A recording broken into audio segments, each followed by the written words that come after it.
So there's a lot of things that about health in general that aren't in your control, right? Your genetic makeup, and sometimes even things like, for a lot of folks, the kind of food they have access to or what they're sort of able to afford or prepare or whatever is sometimes can be challenging. But sleep is one of those things that you can control. I mean, we're both parents. We know that some nights you can't control it. Kids wake up and you got to go deal with it. But to the extent that you can, keeping in mind all of those things that affect sleep, what time of day you eat, whether or not you have alcohol before bed, trying to go to bed at a consistent time, again, to the extent you're able, those are all levers to keep in mind, and things that, again, with some effort, you can kind of control that can have that sort of downstream effect.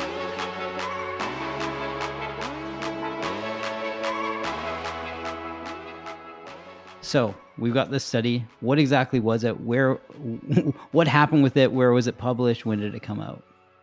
Sure. So this study came out end of last year, end of 2021. It was done in combination with a diabetes center in Sweden and the Harvard Chan Public School of Health here.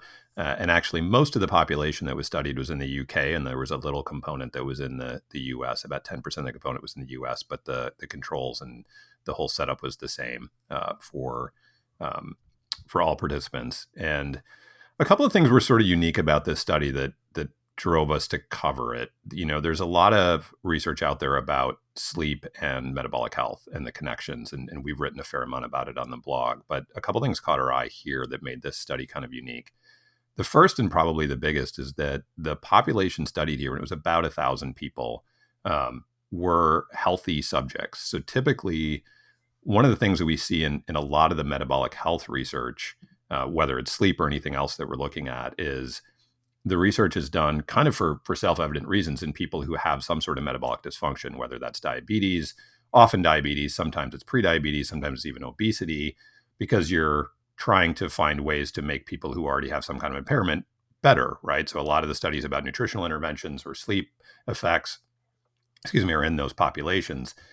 And that's great, but it's a little challenging for the kind of audience that we're trying to talk to on the blog, which is a broader audience who might not have these problems yet. Our whole goal here is to try to help people not develop some of those problems, like type 2 diabetes or obesity. And so we want to know what the effects of these various things are when you don't already have a problem, when your metabolism in your system is otherwise sort of working, quote unquote, normally or okay. But it's just harder and harder to find research, or I should say increasingly, there's more of that research being done, but traditionally a lot of the research is only in these other populations. So that was the first thing that caught our eye. It was like, oh, here's a sleep study, and they screened for people who didn't have any of those conditions. So it's people who were basically otherwise healthy. The other thing that was kind of unique, particular to sleep studies, a couple of things they did here. One is that the research was done in people's homes. So it was about a 2-week period in which they studied people. And a lot of times with sleep studies, again, for kind of self-evident reasons, the research is often done in sleep labs because they want to really control the environment. And often the kind of measurement they're doing and the monitoring they want to do requires a lot of technology, a lot of machines. And so people go sleep in sleep labs. But of course, most people sleep differently in a lab somewhere than they do at home. And so this one was actually conducted in people's homes, and people wore a little kind of monitor called an actiograph that measured their sleep. And the third thing they did that was unique here is that they use standardized meals. So this is always a big challenge in any kind of study that involves nutrition: is do you let people eat what they normally eat, and that has certain advantages, or do you standardize the meals and say only eat these things? In this case, they gave people standardized meals to eat. And what that allows you to do is compare not only what they call within person, which is basically one person's response to various meals or various inputs, meals and sleep and various kind of aspects of sleep, but also gives you a better opportunity to compare between people. So now we know that subject A and subject B at least ate the same meal. They might have other physiological differences. They might have other sort of sleep inputs, but at least the meal is the same. So those three things together made this study one that we wanted to look at. And just briefly what they looked at, what the study did was had people wear a continuous glucose monitor so they could get real-time measurement of glucose response, eat standardized meals, and sleep kind of according to how they wanted to sleep over the course of 2 weeks.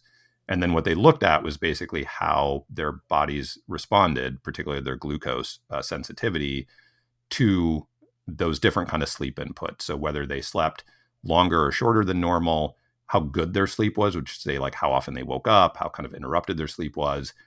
And another interesting aspect they looked at, which sleep studies always look at, was how quote unquote typical their sleep night was. So did they go to bed at the same time and sleep for the same amount of time? Or did things look different if they slept the same amount of time, but they just went to bed later, right? They just, if like they normally go to bed at 11 and on a particular night they fell asleep at 1 instead, but slept the same amount of time, did that have an impact the next day?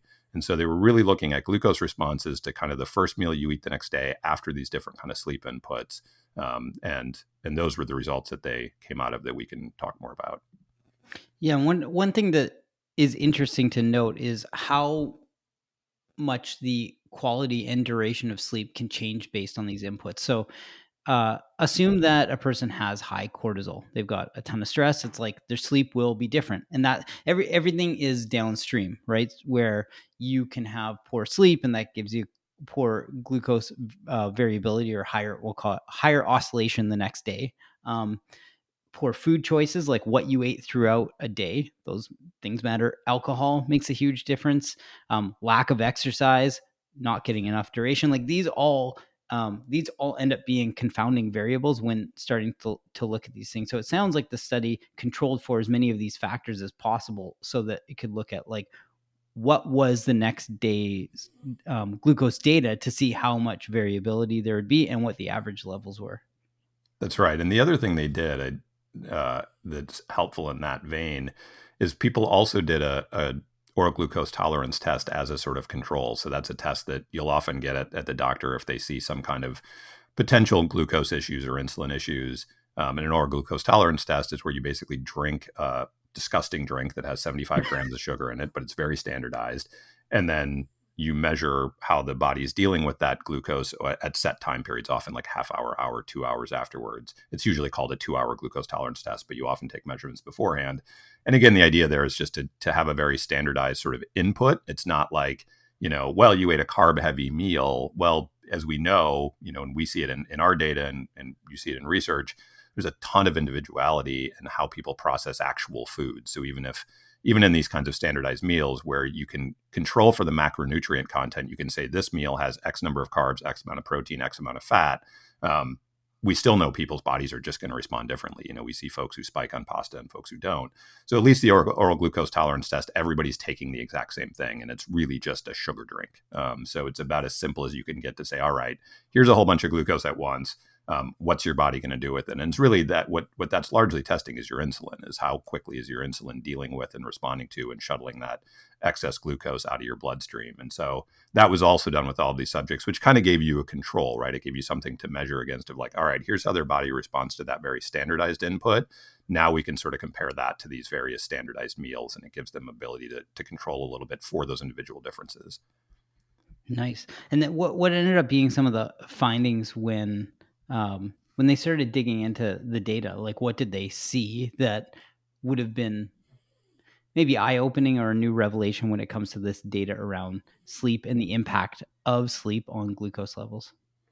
Yeah, a couple things there were a couple of aspects of it that I think were interesting or notable, and a couple that were maybe expected. But I'll say even when we see results that are expected, that's still useful, right? Seeing consistent data across studies is always helpful. We like the new and exciting stuff where we've never seen this before. But then of course those kind of results we also have to say, well, until we see that repeated in other studies, we're not quite sure how seriously to take that. But the couple of things that were unique here, one was that the sleep duration didn't make as big a difference here. In other studies, that's an input that seems to really have an effect on glucose control and just sort of general health and all sorts of metabolites in your body the next day is sleep duration. We know that short sleep can impose, in one study, there's a study where people got something like 4 hours of sleep, 4 or 5 hours of sleep for a couple of days, and their glucose control was sort of equivalent to that of people with diabetes. Like, we know that short sleep can have a real effect.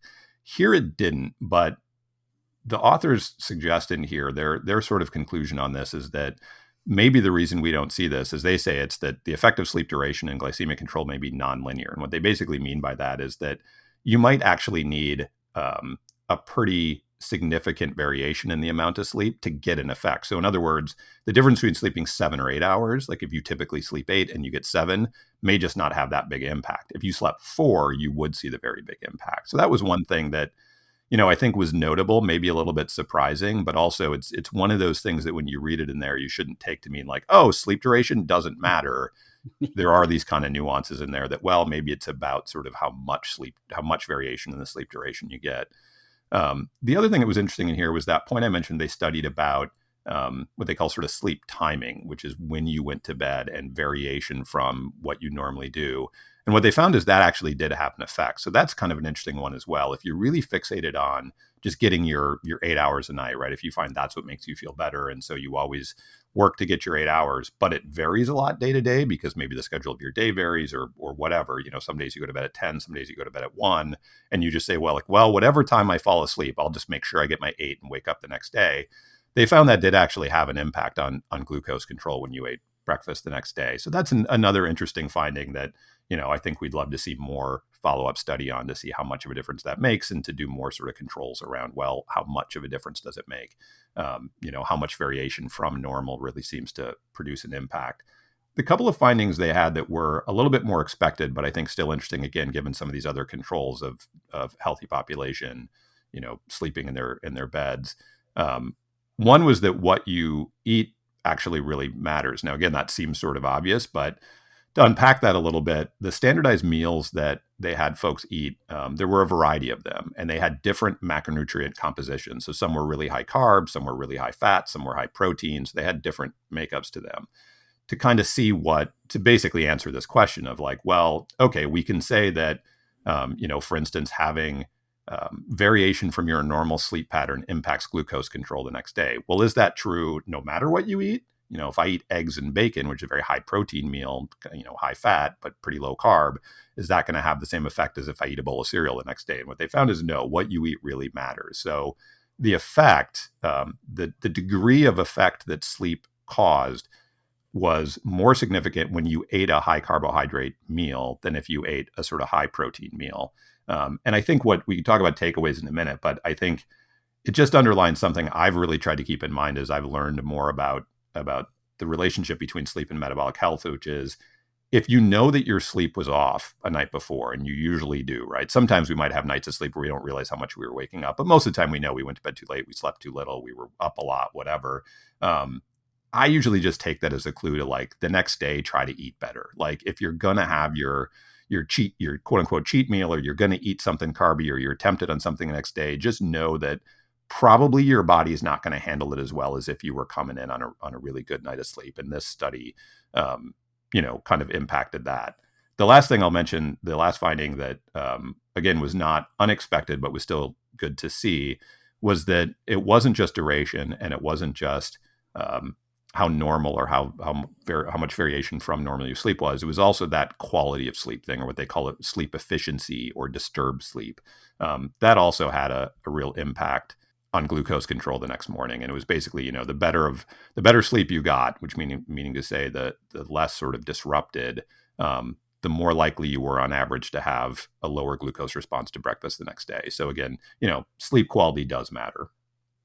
Yeah, and one thing that we've learned is how big of an impact eating too close to bedtime can be, right? So it's like that alone where your body's trying to metabolize all this. You gave yourself all this food. Assume that it was standard, like you ate at, let's just say you ate at 5 p.m. versus you ate at 9 p.m. And assume you went to bed at 10 p.m. In both cases. Your with that meal, your body is trying to metabolize something, and you are going into a sleep state. You're still going to be working through that food and processing it. You're not using that energy. And so the way that your body will treat that the next day is going to vary. And so things like timing of the food input, alcohol makes a big impact, or has a big impact on quality of sleep. Like there are all so many factors. And one thing we have also learned is around compounding, where it's like compounding of poor choices over a number of days leads to all of these downstream factors. So it's not just a matter of like, oh, well, I can't figure out why. Poor sleep quality can be due to like eating high naked carbohydrate meals too many days in a row. It's like you can't snap your fingers and say, great, I had a salad, now like I'm back to normal. It's like it takes a while for your body to get to a point of we'll call homeostasis, or your own homeostasis, where you feel like you're a little bit more balanced. So these are all factors that when thinking through some of these studies, it's like it's important to note it can't just be a matter of like get good quality sleep, get more sleep, eat like meals that aren't high carbohydrates, that don't have fat, fiber, protein. Like there's so many factors that come into these things that we try and reinforce in all the information we put out. That's like there are a lot of factors, they make a big difference, and we have to take them all into consideration.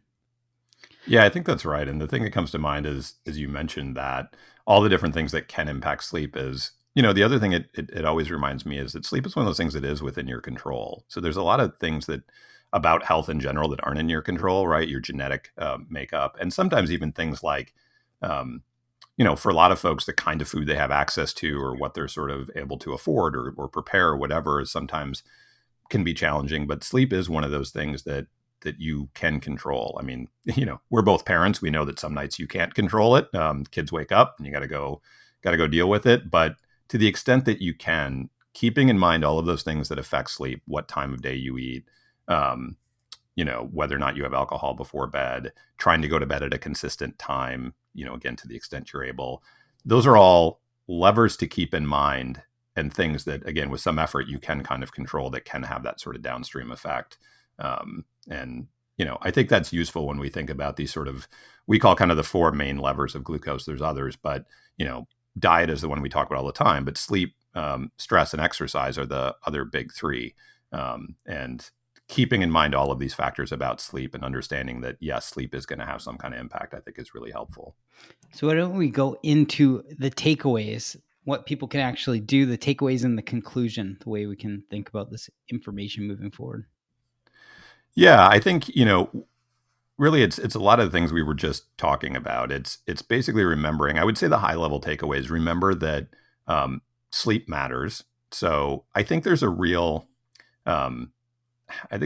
instinct. I think a lot of us have. I can say, at least for myself, I spent a good part of my life sacrificing sleep for anything else, right? It was like, if I didn't work out for the day, well, then I'll stay up later to get my workout in or to do my work, or maybe I'm going to get my workout in and then I'll eat really late. And sleep is often the thing that just sort of, it sucks up all the other sort of behavior. And that's the thing that you just let kind of fall off. And I think a lot of us feel, especially when we're younger, like you can just power through that, right? You're used to going through college, not sleeping that much and staying up late, doing whatever. It's been a real helpful for me to remember that, like, no, it has a real significant impact. And I found for myself, and again, consistent with what the study found, that if I have bad sleep, if I'm paying attention to my sleep quality, whether that's how much I woke up, whether it's duration of sleep, if I know I had a short night's sleep, or this other metric that was talked about in here of like how much variation was it from what I normally do, I do feel off the next day, and I do find that my response to things I eat the next day, really really varies. And so that's really the first thing is, I would say, high level, just remember that sleep is a real input to your metabolic health, to how your body's going to deal with food. I think on some of the specifics, again, one of the takeaways I had from this that caused me to think a little bit more about my own habits was that consistency issue. Because I have been really fixated as I've been trying to improve my sleep quality on that duration thing. I've always felt like, well, that's the thing, right? Like I'm used to just, some nights it's 5 hours. Some nights when I feel like I'm doing good, I'll get my 7 or 8. But I really pay no attention to what time of night I go to bed. And so this has helped me remember to, try to not only get the duration of time, but try to keep it consistent, go to bed at a similar time, wake up at a similar time every day. And then I think, the other point we mentioned earlier of, if you don't, I think it's important with all these factors to remember, we talk about this a lot, having one of them go not ideally or not optimally, right? You eat a meal that isn't perfect. You have a bad night of sleep. You miss a workout in a given day. doesn't mean the day shot, doesn't mean that you can't do anything else. The good thing about there being multiple levers of health, or particularly in this case of metabolic health and glycemic control, is that if one lever's off, you can pull the other levers. And so again, I think that's a reminder. It was a reminder for me looking at the study that if I know I had a bad night of sleep, which unfortunately is several nights, I know that I didn't get as much or didn't have the control. Then I just pull those other levers the next day, and it's like, all right, I'm going to be really careful about what I eat this morning. I'm going to have my, for me, it's like eggs would be my sort of healthy breakfast, very protein, low carb, as opposed to the cinnamon roll or something else that I might be tempted to eat.